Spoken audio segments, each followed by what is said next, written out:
નમસ્કાર. આજે આપણે એક એવી સિસ્ટમ વિશે વાત કરવાના છીએ જે કોઈપણ પ્રોસેસમાં છુપાયેલી બિનકાર્યક્ષમતાને શોધી કાઢે છે. આ એવા નુકસાન છે જે મોટાભાગે આપણી નજર સામે નથી આવતા, પણ અંદર આપણી પ્રોડક્ટિવિટીને કોતરી ખાતા હોય છે. તો સૌથી પહેલો અને સૌથી અગત્યનો સવાલ એ છે કે આપણી મહેનત અને આપણા સંસાધનો આખરે વેડફાઈ ક્યાં રહ્યા છે? આ એક એવો સવાલ છે જેનો જવાબ દરેક બિઝનેસને શોધવો જ પડે. સારું, તો આ સવાલનો જવાબ ક્યાં મળશે? એનો જવાબ છે એક ખાસ સિસ્ટમમાં, એક સંપૂર્ણ ડાયગ્નોસ્ટિક સિસ્ટમ, જેને આપણે કહીએ છીએ 16 મુખ્ય નુકસાન. આ જે ટૂલ છે જે આપણને પ્રોબ્લેમના છેક મૂળ સુધી લઈ જશે. તો આજે આપણે શું જોવાના છે? ચાલો ફટાફટ નજર નાખી લઈએ. પહેલાં તો છુપાયેલા વેસ્ટને કેવી રીતે શોધવો એ સમજીશું. પછી આ 16 નુકસાનનું આખું માળખું કેવું છે એ જોઈશું. એમાં પણ સાધનોને લીધે થતા નુકસાન, માણસો અને સંસાધનોને લીધે થતા નુકસાન પર વાત કરીશું. અને હા, એક ખાસ પડકાર છે, ક્રોનિક લોસ. એના પર પણ ઊંડાણથી ચર્ચા કરીશું. અને છેલ્લે આ બધામાંથી કાર્યક્ષમતાનો રસ્તો કેવી રીતે કાઢવો એ જોઈશું. જુઓ, વાત બહુ સિમ્પલ છે. જો આપણે કંઈક સુધારવું હોય તો પહેલાં એ જાણવું પડે કે અત્યારે ક્યાં અને કેટલું નુકસાન થઈ રહ્યું છે. એક નિયમ હંમેશા યાદ રાખવાનો: જે વસ્તુ માપી શકાતી નથી એને સુધારી પણ શકાતી નથી. તો આ જે 16 નુકસાન છે ને, એને સમજવામાં સરળતા રહે એટલે 4 મોટા ભાગમાં વહેંચી દેવામાં આવ્યા છે. જેમ કે એક નુકસાન સીધું ઓપરેટિંગ રેટ પર અસર કરે છે. પછી 7 નુકસાન એવા છે જે મશીનરીની ઇફિશિયન્સી ઘટાડે છે. 5 નુકસાન માણસોના કામ સાથે જોડાયેલા છે. અને છેલ્લા 3 આપણા રિસોર્સ એટલે કે સંસાધનોના ઉપયોગને લગતા છે. આ રીતે કેટેગરી બનાવવાથી શું થાય? આપણને પ્રોબ્લેમ ક્યાં છે એ બરાબર પકડી શકીએ છીએ.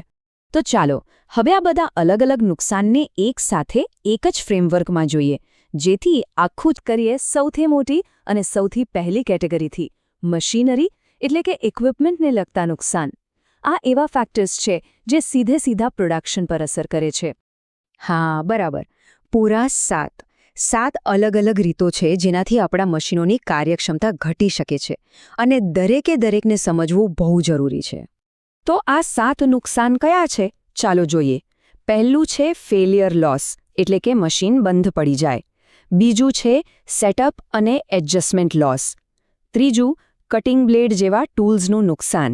ચોથું સ્ટાર્ટઅપ લોસ, એટલે કે મશીન શરૂ કરવામાં જે સમય બગડે.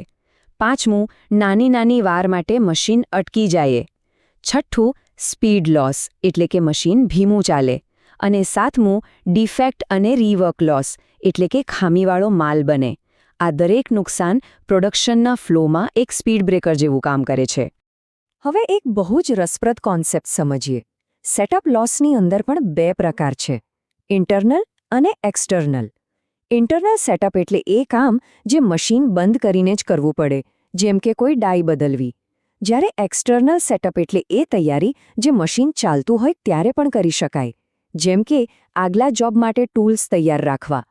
અને અહીંયા જ ખરી ગેમ છે. એફિશિયન્સી વધારવાનો સૌથી મોટો મંત્ર એ છે કે બને એટલા ઇન્ટરનલ કામને એક્સટર્નલમાં ફેરવી નાખવા. ચાલો, મશીનરી પછી હવે આપણે ચેકલિસ્ટમાં આગળ વધીએ. હવે વાત કરીશું માણસો અને રિસોર્સિસને લગતા નુકસાનની. અને આ એવા એરિયા છે જ્યાં વેસ્ટ ઘણીવાર આપણી નજરથી છટકી જાય છે. તો આમાં પણ 2 ભાગ છે: માણસોના કામ સાથે જોડાયેલા 5 મુખ્ય નુકસાન છે, અને આપણા રિસોર્સિસ જેમ કે વીજળી, મટીરિયલ, એને લગતા 3 નુકસાન છે. આ બંને પર ધ્યાન આપવું એટલું જ જરૂરી છે જેટલું મશીનરી પર. માણસોના કામમાં થતા નુકસાન કેવા હોય? જેમ કે મેનેજમેન્ટ લોસ, એટલે કે મટીરિયલ કે સૂચનાઓની રાહ જોવી પડે. અથવા મોશન લોસ, એટલે કે ખોટા લેઆઉટને કારણે કારણ વગર આમતેમ ચાલવું પડે. આ બધી વસ્તુઓ દેખાવમાં બહુ નાની લાગે, પણ જ્યારે આખા દિવસનો હિસાબ માંડો ને ત્યારે ખબર પડે કે કેટલો બધો સમય અને એનર્જી વેડફાઈ ગઈ. અને એ જ રીતે રિસોર્સ લોસ, જેમ કે એનર્જીનો બગાડ, કારણ વગર લાઇટો ચાલુ રહે, મશીનો ચાલુ રહે, કે પછી ડાય, જીગ, ટૂલ્સનું નુકસાન. અને સૌથી મોટું યીલ્ડ લોસ, એટલે કે સ્ક્રેપ નીકળે, માલ રિજેક્ટ થાય. આ બધું સીધું ખિસ્સા પર અસર કરે છે, ખર્ચ વધારે છે અને નફો ઘટાડે છે. ઓકે, તો અત્યાર સુધી આપણે જે નુકસાન જોયા એ તો ઠીક છે, પણ હવે આપણે એક એવા પડકારની વાત કરવાના છીએ જે સૌથી મુશ્કેલ છે. અને એ છે જે પ્રોબ્લેમ સ્પષ્ટ દેખાય છે અને જે પ્રોબ્લેમ્સ આપણી નજર સામે હોવા છતાં દેખાતા નથી એ બંને વચ્ચેનો ફરક સમજવો. આ સૌથી અગત્યનો પોઈન્ટ કયો છે? જુઓ, સૌથી પહેલી અને જરૂરી વસ્તુ છે એક નવો એપ્રોચ અપનાવવો. સ્ટેપ 1, આટલું તો ચાલે વાળી માનસિકતામાંથી બહાર આવવું પડશે.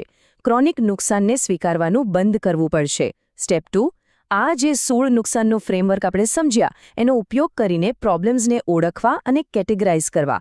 અને સ્ટેપ 3, એ છુપાયેલા કારણોને શોધવા માટે ઊંડાણમાં જઈને તપાસ કરવી. આખી વાતનો સાર એ જ છે. આ સિસ્ટમનો મુખ્ય હેતુ શું છે? દરેક નાની મોટી બિનકાર્યક્ષમતાને એવી રીતે સામે લાવવી કે તે દેખાય પણ અને તેનો ઉકેલ પણ લાવી શકાય. આ સિસ્ટમ આપણને એક ભાષા આપે છે, એક નકશો આપે છે, જેથી આપણે વ્યવસ્થિત રીતે સુધારા તરફ આગળ વધી શકીએ. તો ચાલો આ ચર્ચાના અંતે એક સવાલ સાથે અટકીએ.